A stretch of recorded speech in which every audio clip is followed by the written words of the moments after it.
Hi everyone. I'm not someone who wants to witness everything falling apart and burning. When I noticed something was wrong with my wife, I didn't hesitate to talk to her about it. I asked her why she had stopped talking to me, hugging me, and being close to me. I even asked her why she seemed uncomfortable with my touch. It wasn't easy to get her to open up at first, but eventually, she did. And what I heard broke my heart. She said she didn't feel like I was enough for her, that she had to do everything herself and couldn't rely on me. She felt like she had to make all the decisions and handle everything, including the kids. She even said that maybe she would be better off alone. Hearing all of this was a shock, but I didn't want to fight with her. I love her so much that I accepted what she said and told her I understood her pain. I promised her I would work on my behavior so she wouldn't have to stress about it. I just want to make things right because she means the world to me. But it's tough. Despite all that I do, I still have my own thoughts that keep me awake at night. That's actually why I ended up seeking support from this group, because the accusations my wife is making against me just aren't true, at least not from my perspective. I genuinely believe I'm a good husband who meets the norm. I work around 8 hours from home, and when I'm finished, I dedicate myself to taking care of my boys. I play with them, feed them, take the older one to swim lessons and tuck them in at bedtime. I'll even wake up in the middle of the night if they need me. And it's not just about the kids. I also handle household chores, the dishes, groceries, and some cleaning. Although my wife thinks I'm not efficient enough at it, so she prefers to take over. I also take care of the car and other responsibilities related to our new house. I do all of this to make her life easier because I know how challenging it can be with 2 little boys. But the thing is, I'm not always the type of person who's constantly proactive. There are those people who can't sit on the couch for 5 minutes without thinking about what to do next, what needs fixing, what business to start, what chores are left to do. My father-in-law is like that. But I'm not. I have my own unique way of doing things. And I believe that's okay too. At the end of the day, when the kids are finally asleep, work is checked off, and the house is in order, I look forward to unwinding with a movie or some video games. I've never been the entrepreneurial type who wants to start my own business. I thrive when I'm given tasks to excel in my field. There's nothing to be ashamed of. Plenty of people are like me. I'm not chasing some flashy career or dreaming of swimming in money. I'm just an ordinary guy. And yeah, people tell me I'm good-looking, who simply wants a happy, healthy family and a decent living. But things have been different lately. I've noticed my wife having issues with my approach, even though we've had years of blissful marriage. It all came to a head in December. And since then, I've been pushing myself to go against my natural personality. I've been doing extra groceries, fixing up things around the house, barely taking a moment to rest in the evenings. I thought she'd appreciate it, but her attitude towards me remained unchanged. Summoning courage, I confronted her with heightened emotions directly. I inquired whether she desired to salvage our marriage. Her response, an uncertain, struck me forcefully. It seemed unfathomable. Was she genuinely unaware? Or did she simply exhibit indifference despite my frustration? I pressed forward, questioning her willingness to engage in marriage counseling. Once again, she audaciously echoed that exasperating response, "I don't know." It became unbearable. Losing composure, I admonished her, emphasizing the inappropriateness of indecision at this crucial juncture. The potential consequence of our children having divorced parents loomed, and her lack of commitment was deemed unacceptable. She finally agreed to go to therapy after a lot of convincing. However, staying true to her usual behavior, she didn't show any interest in taking the lead. I had to do all the work in finding a therapist on my own. In one of our counseling sessions, she revealed some harsh truths that really hurt. She confessed that she only married me to impress her family and fit into their idea of a perfect happy family with beautiful children. She admitted she was never truly in love with me, but was just captivated by the idea of marriage. To make matters worse, I later discovered she had met with her fellow priest behind my back to discuss our marriage, a betrayal that left me angry and hurt. Despite all this, I persevered and found a good therapist for us. We're now heading into our 3rd session, but it hasn't been smooth. We learned we have different ways of expressing love. I desire touch while she prioritizes getting things done. It's been a constant struggle, and to add to it, she hasn't shown me any physical affection since we started counseling. No hugs, no touch, nothing. The therapist was surprised when she learned that my wife and I hadn't slept in the same room for 6 months. My wife tried to explain it, saying she shares the bed with the kids and there's no space for me.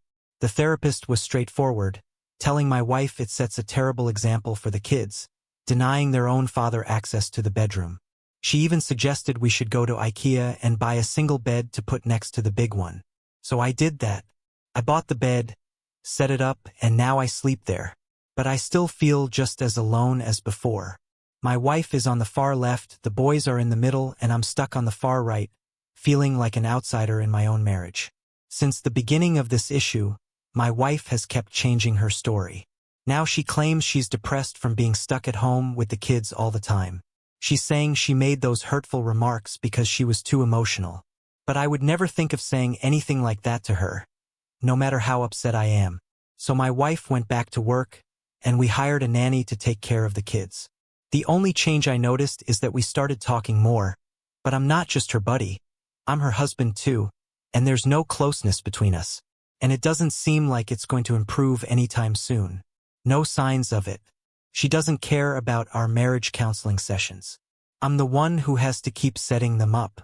Update: my buddies conveyed their suspicions, asserting that my wife was indeed cheating on me. At first, I dismissed it as if it were some science fiction scenario akin to a plot from a movie. I couldn't fathom that my wife would engage in such behavior. However, today marked a shift. It has become an undeniable reality, and you won't believe how darn easy it was to catch her red-handed. I put a voice-activated recorder in our car, not even a GPS, just 3 days in, and she used the car to go to work, hit the gym, and bam. She called him or he called her twice. Not sure who made the first move, but I heard every word of their video conversation on the phone. Got all the evidence I need. Man, they were talking about seriously personal stuff, just like my wife and I used to when we first met 9 years ago. You know, all that attraction, inside jokes and stuff. I haven't had that with her in a long time. And get this, they were even planning a vacation together, and she wants to visit him in July. Can you believe that? She gave him a 2-year time frame to move back to our country. I mean, for real, I can't even wrap my head around it. And the way they were talking about his stuff, and how she straight up said she's gonna be his wife and leave me soon. They were even discussing their favorite positions, so you know they were real close. It's all right there. I just listened to an hour-long recording of that mess. I need to process it all. Got to meet with an attorney next week, no doubt about it. And let me tell you, thanks to my friend. If it wasn't for his suggestion, I would have never bought that voice recording device. Somebody could say that I'm an a-hole for placing it in the car and violating my wife's privacy. But I don't give a crap. This is what I should have done. I don't feel guilty at all. I can't stop thinking about my kids and what she's done. They've been up to something since last September, and it took me 2 whole months to notice any changes in her behavior. Next week, I'll be taking care of my old father in another city for the entire week. That means she won't be going to work and instead will be using my home office. And you know what that also means? She'll probably be talking to him in my office. So should I place the recorder in there for the next week? Or do you think I've got enough evidence already?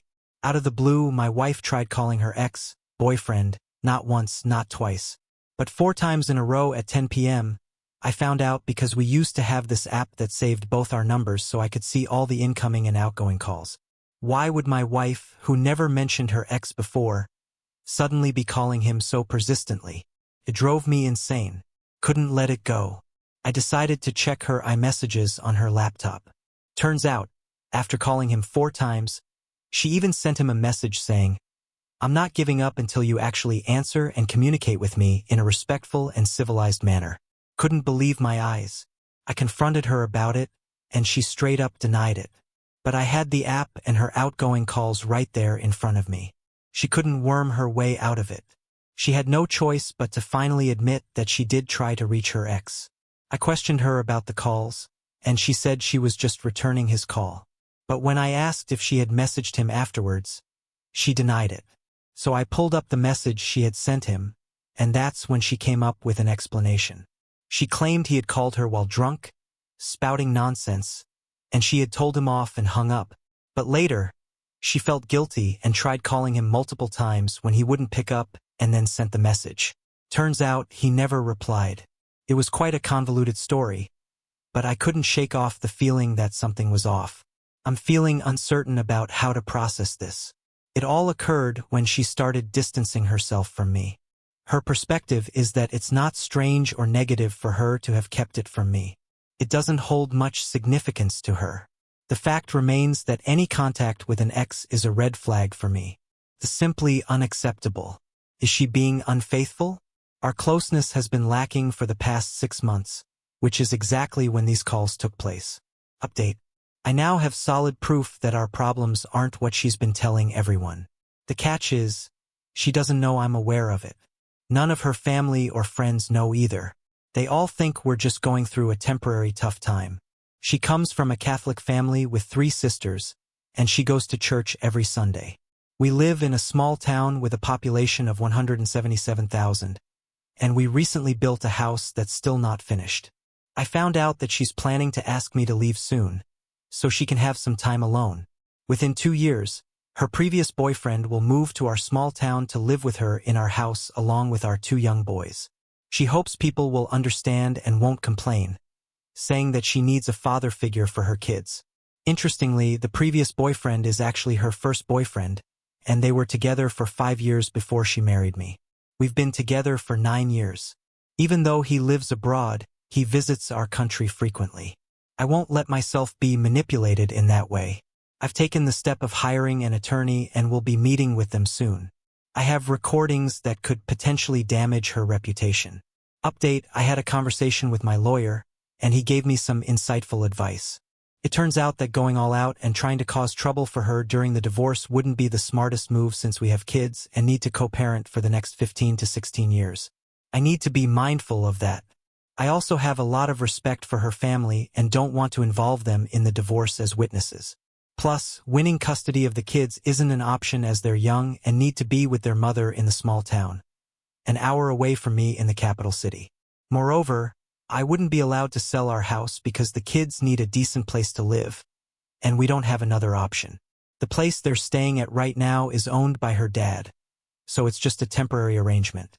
It sucks, but that's the reality here in the Czech Republic, Europe. After our conversation, the lawyer sent her the divorce papers, set to be delivered right after Easter in the Czech Republic. Yesterday, I had a day off from work, so I was taking care of my 1-year-old son, while she went to work in the capital city about an hour away. Meanwhile, my brother helped me pack up all my belongings from the apartment and load them into his car. To add to the chaos, the postman delivered the divorce papers, or rather, an invitation to mediation so we could try to divide everything in a civilized manner and have an amicable divorce. According to the papers, she's in a relationship with this guy, mentioning his first and last name, and that's apparently the reason for the divorce. But hey, at least the evidence I have will come in handy when it comes to child support and all that. It'll definitely be some leverage in my favor. As soon as she walked into the house, I confronted her and told her that I knew everything. I had solid proof and I was deeply hurt by it. I insisted that she contact my lawyer. Then I handed her the divorce papers and left to visit her parents. Naturally, she started asking me what I knew and how I knew it, and she denied everything. Her parents were in shock, but they believed me. I had recorded the entire conversation, just like my attorney had advised. I started by asking them if they thought I was a good and caring husband and father. They gave their approval, which means she won't be able to use them as witnesses against me in court. Just like I mentioned earlier, they believed me and understood the gravity of what she has done and how it has devastated our lives. I expressed my gratitude for their understanding and headed to the capital city. In the meantime, I reached out to a friend who helped spread the news to her circle of friends. So guess what? 2 hours later, my awesome brother-in-law called me and said that she confessed that she cheated on me with the AP, but she conveniently forgot to mention any closeness with him. Classic. My brother-in-law also filled me in on how everyone's on my side and how she single-handedly destroyed our once perfect family. Then he goes on to tell me that everything can be saved because hey, he's cheated on his wife too. But she forgave him and now they're living happily ever after. Hilarious, right? Like that's gonna make me feel better. Then to add to the circus, her father gives me a call and starts spouting off about how it's all her fault and she's completely clueless about what she's done. He goes on about how the AP will never set foot in his house again and how he's cutting off financial support from my soon-to-be ex-wife. He even tried calling the AP, but of course the guy didn't bother picking up. And then, in a grand finale of absurdity, he tells me he thinks it can all be saved. But wait, there's more. Her sister sends me a text saying she's fully on my side. But again, she thinks it can be saved. Okay, it's good that they're on my side. But God, what the heck are they talking about? Are they all delusional or what? It's ridiculous. As if this whole mess could be magically fixed. It's infuriating. I really don't believe our relationship can be salvaged, and I'm quite certain about it. I'm worried that others might think I don't have concrete evidence and that my reasons for leaving her aren't enough. They're not aware of the specifics of the evidence I have. All they know is that it's some sort of tape. I've got recordings of her actually saying stuff like, "So make sure you can last longer than 3 seconds when I come to visit you in Brussels. I'm really curious if your dad's Johnson is as big as yours. I'll go up to that woman and ask her how long your brother's Johnson is, and I'll let her know how big yours is. Oh, I love you so much. Well, I'm finally going to leave my husband. About time. Do me a favor, record yourself and send me a video. I want to see what I'm missing. Just showing you a glimpse of what your sad life without me will look like. Giving you a generous 2 years to figure out how to move back here. Update. As predicted by my friends, my ex is making a comeback.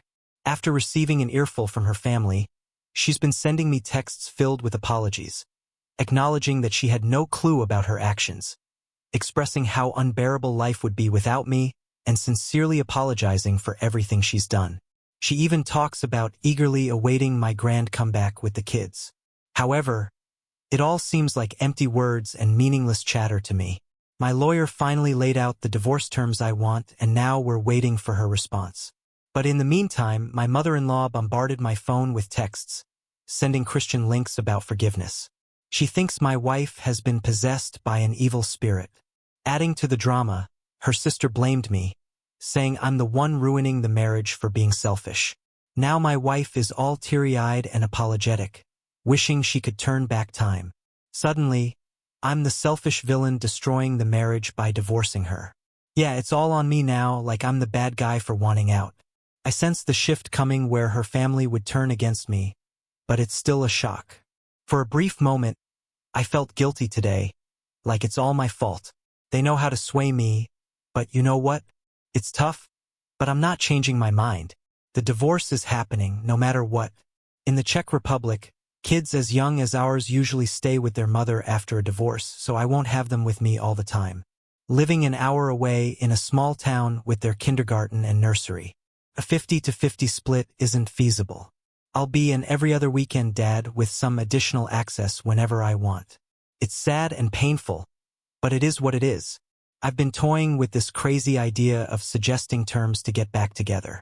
Not because I still love her, but for the kids. It wouldn't be a real marriage, just a partnership with separate finances. She'd have to move to the capital city, and I'd insist on GPSing her car and checking her phone every day. In return, I get to go on dates with random girls for 7 months, maybe even cheat during the relationship without telling her. No marriage, no big deal. It's just an idea, nothing serious, and I probably won't go through with it. I'm just desperate to silence the family accusing me of abandoning the kids. What do you think? Crazy, right? But I don't have any other bright ideas at the moment. Update. I'm staying at my parents' place, crashing on their living room couch. The dining table has become my makeshift office and entertainment center, with my clothes scattered around. I work from home for about 8 hours a day and then help my elderly parents, age 90 and 82, with chores, groceries, and driving to doctor appointments. To distract myself from negative thoughts, I hit the gym or catch a movie at the cinema. I get to see my kids every weekend, with my ex dropping them off and I drive them back. Just to clarify, I did a paternity test confirming that the boys are indeed mine. No confusion there at least. The whole situation with divorce terms is currently a mess and it's tough to predict how it will unfold. Crashing at my parents' place leaves me with no other option as a dad of 2 and a grown adult. So I'm asking for a decent amount from my wife and I want her to take over the mortgage for the house. She's agreed to the mortgage takeover but is offering only a third of the money I requested, justifying it by the amount I put into building the house. It's honestly messy because I didn't cause this situation and I'm not at fault. Still, I need a place to live and 1/3 of the amount won't be enough for buying a flat. The back and forth between our lawyers continues. She's offering a small amount because she wants to keep the house, but I found out she might be forced to sell it. Honestly, that's what she should have done from the beginning. It'll be tough for her to manage the mortgage payments and pay me as well. We'll see how it all pans out. Regarding child support, she's asking for way more than reasonable and we still need to come to an agreement on that. Additionally, she insists I should be the one picking up the kids from the small town and driving them back at the end of the weekend. In my opinion, it should be the other way around. She should be dropping them off and I should be driving them back. She's the one responsible for all of this, but at the same time, she's ready to argue about the divorce terms. It's frustrating to say the least. My wife attempted to convince me that she's remorseful and regrets what she's done. She claimed to have ended things with her affair partner, sought an exorcist, confessed all the details of the affair, and left it in God's hands. I couldn't help but laugh and told her I don't care about her priest. She should be confessing to me. I gave her a chance to come clean about how many times she had been close with him. She denied it. Then I brought up the party she had with her work friends in November, questioning why she rented an Airbnb instead of staying with a friend. She went numb, asking me why I keep torturing myself. I explained that if she truly felt remorseful, she wouldn't keep lying 2 months after I left her. It was clear she wasn't being honest. I explained that for me, closeness over video chat is as significant, and I know she had it with him. She couldn't even keep track of how many times she had done it with the affair partner. Then I confronted her about how she envisions us getting back together, pointing out how she would start a conversation with me, and then lie in the very next moment. I asked her if she was aware that I would be checking her phone every day and what she thought about that. She snapped back, saying, "That's not trust. That's just treating me like garbage." Right at that moment, our son interrupted, and the conversation was wrapping up. I added, "Don't forget, it's not just me you cheated on, but also our 2 beloved boys." It devastated her, and she started yelling that I better not say anything like that again in front of our kids. It's ironic, you know? Her sister spilled the beans on how my wife puts on a show of suffering and crying every day because of this mess. She's a real, two-faced person, acting all sad in front of the family, but still lying to my face. She had the nerve to say that she could be with the affair partner if she wanted, and her family wouldn't do a thing about it. As if I should be grateful that she ended it with him, and now she's in control of not being with him. I mean, seriously. Update, after going back and forth with our lawyers, we've come to an agreement, and the divorce will be finalized soon. She's taking the unfinished house, and the mortgage is now solely her responsibility.